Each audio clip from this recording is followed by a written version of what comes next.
ಸ್ವಾವಲಂಬಿ ಸಾರಥಿ ಯೋಜನೆಯಡಿಯಲ್ಲಿ ವಾಹನ ಖರೀದಿ ಸಿಗಲಿದೆ 3 ಲಕ್ಷ ಸಹಾಯಧನ. ಹೀಗೆ ಅದಕ್ಕೆ ಅರ್ಜಿಯನ್ನ ಸಲ್ಲಿಸಿ.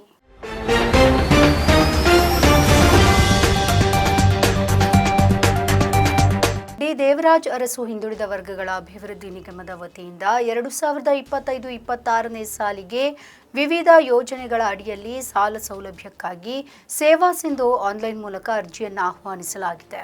ಸ್ವಾವಲಂಬಿ ಸಾರಥಿ ಯೋಜನೆಯಡಿಯಲ್ಲಿ ವಾಹನ ಖರೀದಿದಾರರಿಗೆ 3 ಲಕ್ಷ ಸಹಾಯಧನವನ್ನು ನೀಡಲಾಗಿದ್ದು, ಈ ದಾಖಲೆಯನ್ನ ಅರ್ಹತಾ ಮಾನದಂಡ ಕಡ್ಡಾಯಗೊಳಿಸಲಾಗಿದೆ.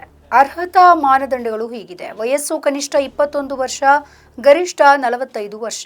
ಆದಾಯದ ಮಿತಿಯು ಗ್ರಾಮಾಂತರ ಪ್ರದೇಶದಲ್ಲಿ ವಾರ್ಷಿಕವಾಗಿ 98,000 ಒಳಗೆ ಇರಬೇಕು. ನಗರ ಪ್ರದೇಶದಲ್ಲಿ 1,20,000 ಒಳಗೆ ಇರಬೇಕು. ಸರಿಯಾಗಿ ಲಘು ವಾಹನ ಚಾಲನಾ ಪರವಾನಗಿಯನ್ನು ಹೊಂದಿರಬೇಕು. ಹಾಗೆ ಈ ಹಿಂದೆ ಯಾವುದೇ ಸರ್ಕಾರಿ ಯೋಜನೆಯಿಂದ ಲಾಭವನ್ನು ಪಡೆದಿರಬಾರದು. ಇದಕ್ಕೆ ಹಾಗಾದ್ರೆ ದಾಖಲೆಗಳು ಏನೆಲ್ಲ ಬೇಕು? ಜಾತಿ ಮತ್ತು ಆದಾಯ ಪ್ರಮಾಣ ಪತ್ರ, ಆಧಾರ್ ಕಾರ್ಡ್, DL ಬೇಕಾಗುತ್ತೆ. ಹಾಗೆ ಬ್ಯಾಂಕ್ ಪಾಸ್ಬುಕ್ನ ನಕಲು, ಹಾಗೆ ವಾಹನದ ಅಂದಾಜು ಕೊಟೇಶನ್, ಸ್ವಯಂ ಘೋಷಣಾ ಪತ್ರ, ಅರ್ಜಿ ಸಲ್ಲಿಕೆ ವಿಧಾನ. ಹಾಗೆ ಆನ್ಲೈನ್ ಮೂಲಕ ಸೇವಾ ಸಿಂಧು ಪೋರ್ಟಲ್ ಮೂಲಕ ಅರ್ಜಿಯನ್ನ ಸಲ್ಲಿಸಬಹುದಾಗಿದೆ.